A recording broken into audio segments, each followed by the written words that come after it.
మనసెరిగి లాలించి ప్రేమగా చూసుకుంటే చాలు. ఎంత సుఖ పెట్టాడు, ఎన్ని ఇళ్ళు కట్టాడు, ఎన్ని చలవరాతి మేడలు కట్టాడు, ఎన్ని వాహనాలు ఎక్కించాడు వాళ్ళు కోరుకోరు.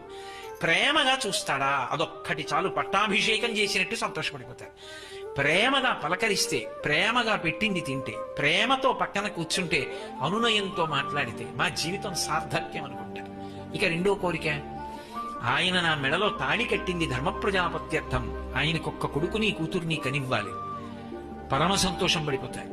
నోము వ్రతం చేస్తే పెళ్ళయ్యాక ఆయన కోసం, పిల్లల కోసం, పుట్టింటి కోసం, తన కోసం ఏమి లేదు. వాళ్ళ సంతోషమే తన సంతోషం.